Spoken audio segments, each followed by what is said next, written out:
Hello, everyone. Thank you for joining us today for today's webinar, Submitting an Elite Award Nomination.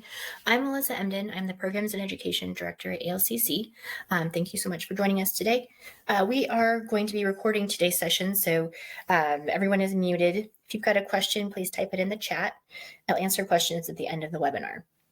Today's webinar is intended to provide an overview of the Elite Award program and the submission process. Their goal is that this will help you get some insight into the program, get some tips and tricks on submitting a nomination, and to hopefully get you involved by submitting a nomination form.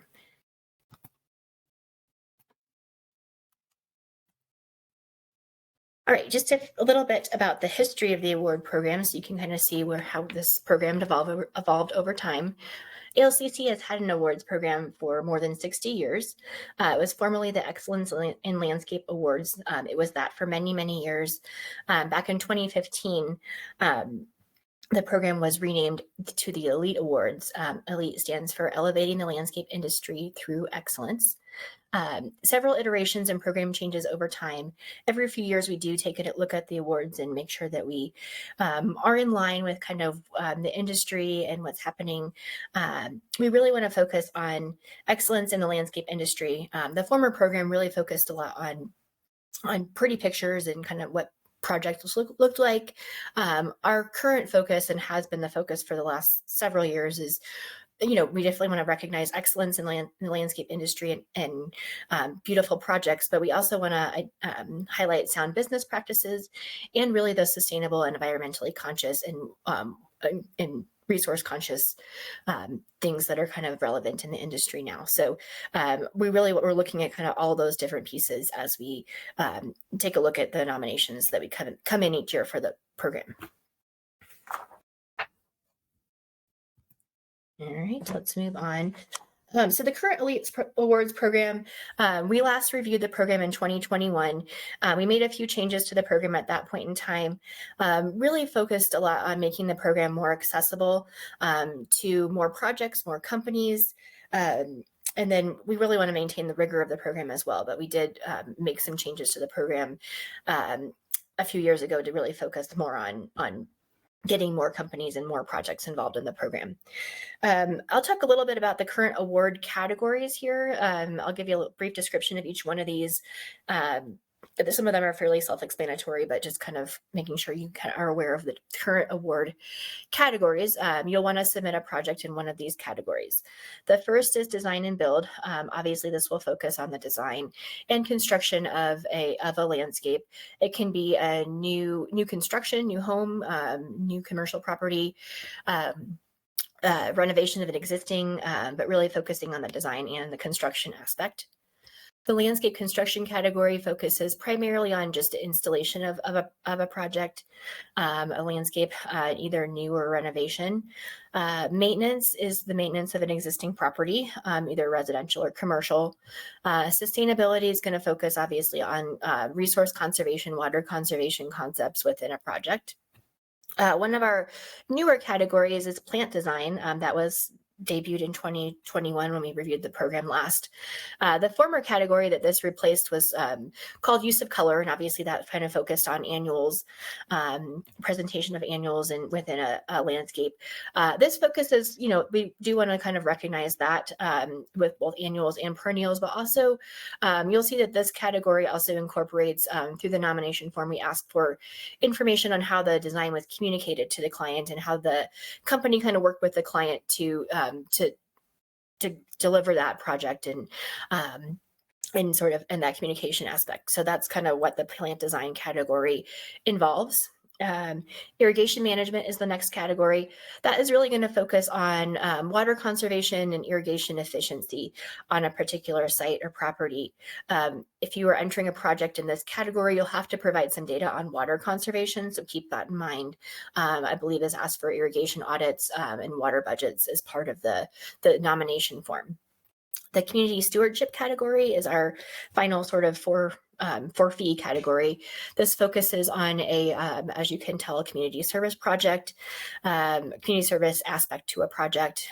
It could be something along the lines of renovating or constructing a landscape for a nonprofit or community center, community facing organization, potentially the construction or renovation of a memorial garden, or potentially a school learning space, learning garden space. Those are the types of projects that would kind of fall under that community stewardship category. The last two categories, innovation and MVP, do not require a fee when you submit them. The rest of these categories do have a $150 entry fee associated with them. But innovation, the innovation category is a way to kind of have an innovative concept that's come through your company be recognized. For instance, if you've got a specific proprietary software that you use, some innovative process that helps with workflow, things like that. Those are the types of projects that are involved in or eligible for that innovation category. And then finally, the MVP category does not award it's not for a specific project, it's for a person, somebody at your organization, an employee that continually goes above and beyond, is really an MVP all around. So that's a great way to recognize an employee at your company, somebody who you really want to highlight. Again, those innovation and MVP categories do not require a fee. Those are some great no risk sort of ways to get involved in the program. If you're kind of new and not sure kind of how the process works, those are great ways to kind of get involved. Each of these categories, I mentioned sort of as I was going through them, residential and commercial properties. We do typically divide them into commercial and residential subcategories, so keep that in mind as well. The subdividing of categories is sort of dependent on the number of entries we receive and a couple other things, so we don't necessarily always divide them into residential or commercial, but that is a possibility each year. And each award or subcategory does have a gold, silver, or bronze award winner. So those are sort of the top three in each category will receive those gold, silver, and bronze awards. And then again, the innovation and MVP categories, there's no fee required. All the entries that are in those categories that are eligible, meaning they generally meet the category requirements, everyone is recognized. So that's kind of a nice thing that we do to recognize everyone that's submitted. So again, those are nice ways to kind of get involved in the program. So you're probably wondering what kind of project you should submit. We're looking for, in general, projects, landscape projects should be at least 6 months old. So something that's been around for at least half a year, but no more than 5 years since it was installed. If your project was submitted and went in advance to the finalist stage in the Elite Awards in any year prior, you're unable to submit that. So just keep in mind, if you've submitted it for something, any award category, you're not able to submit it again in a different category. And then likewise, projects can only be entered in one award category per year. And if you, like I said, if you advance to a finalist stage, you can't enter that project again. So we sometimes get questions about companies submitting multiple projects within award categories. You can certainly do that. That's totally fine. We just sort of, you're competing with yourself is the only sort of caution that we give folks, is that if you are submitting multiple projects in one category, you will kind of be competing against yourself. Many companies that have been involved in the program in the past often do submit in multiple categories, different projects in different categories. So just keep that in mind, but only one category per year per project. We'll talk a little bit about joint entries and subcontracting. We do require you to be the company that does the majority of the work on a project in order to submit it. So your company has to do at least 50% of the work or more. And so and you'll be asked if you've got any subcontracting items. It's very common for folks to, subcontract electrical portions or pool.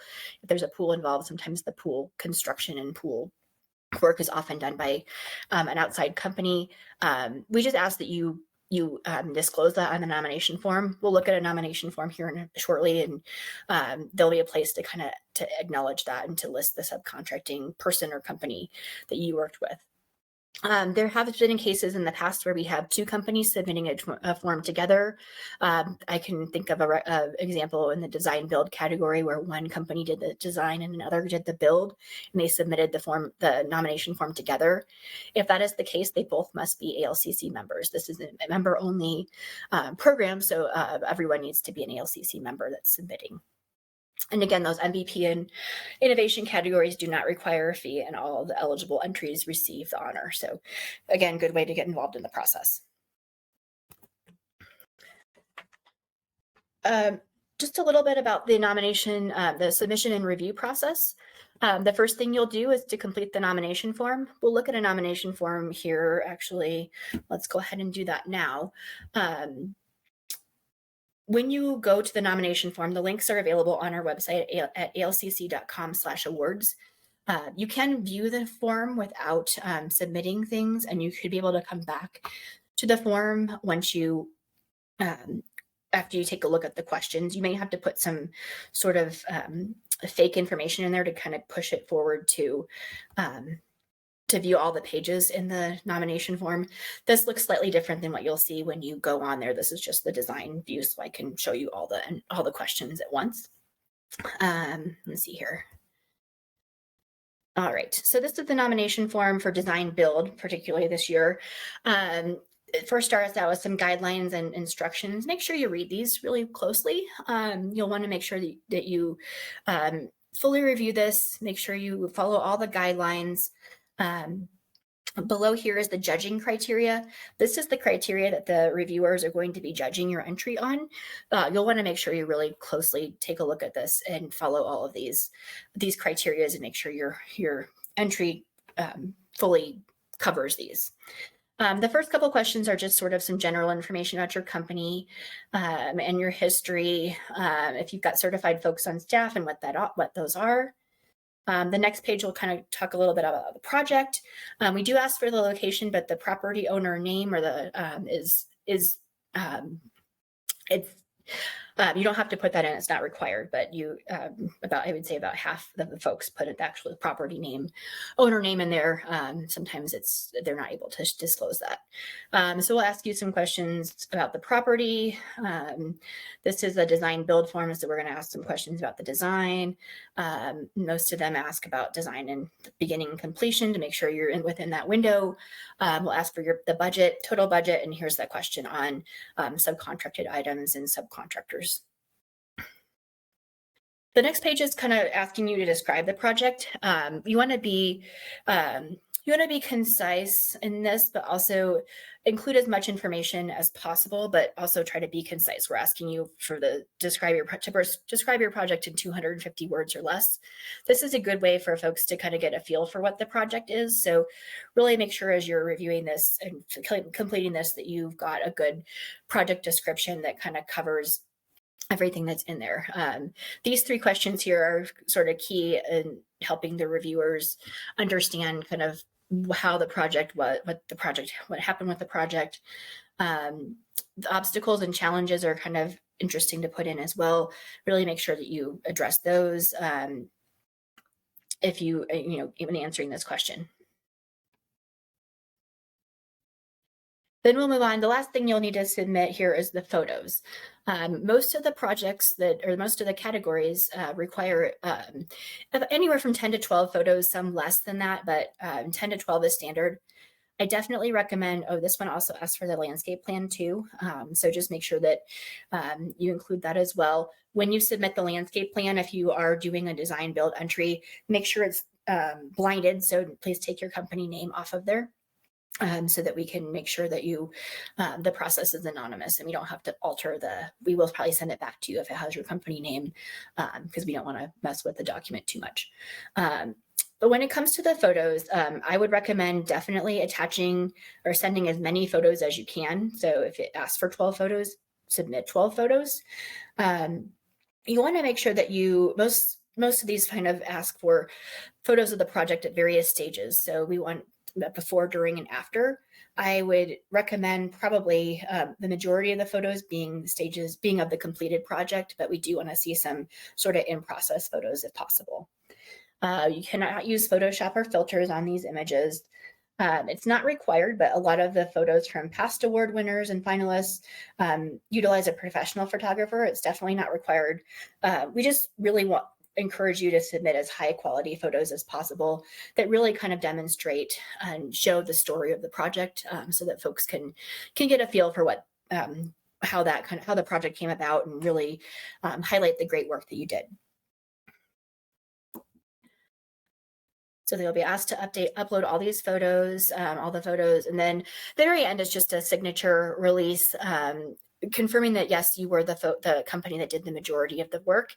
And then there's just a photo release. We will use a lot of photos from Elite Awards in our publications in Colorado Green and Colorado Green Now, as well as we do a lot of work with our PR company once the awards are announced in the fall, to promote those in local media. So it's important that we do have the copyright in those so we can share those, and we can fully recognize you and you can get some great recognition.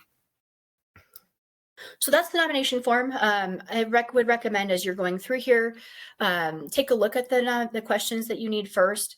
And then when you're finally ready to come in here and complete the responses, I would recommend you do it all in one shot. You certainly don't have to. The cookies on your computer should save your work, but it's probably best to just kind of complete it all at once if you can. So you can come in here and find out kind of what information you need, and then come back and fill it out all in one shot. Okay, so that's the review that's the nomination form. Let's go back to the presentation and talk a little bit about the rest of the review process, or the submission process. So we looked at a nomination form, and then the photos. There is a $150 entry fee that's required. There is a link on the when you complete the nomination form when you complete the nomination form and submit everything, there's a link that will take you to our website to pay the entry fee. There's also a link on our website to complete that entry fee. We do not consider your nomination complete until we receive both the form and the entry fee. So make sure that you don't miss either of those steps. The deadline to submit everything this year is August 11th. So you've got about another month or so to get everything you need and submit that. The next step in the process after the deadline is that we will have industry volunteer judges evaluate all the submissions, and then they will submit their reviews, and then probably in September, sometime probably mid-September, I would imagine, we'll notify everyone who's entered the status of their entry, if they're selected as a finalist or not. And then we do our final, our sort of big celebration in November of this year. We will announce all of the category winners, the gold, silver, and bronze winners at the Elite Award reception in November.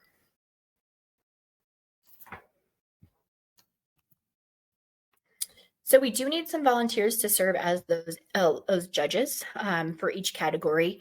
We do have industry volunteers who evaluate each award category. There are typically three judges per category.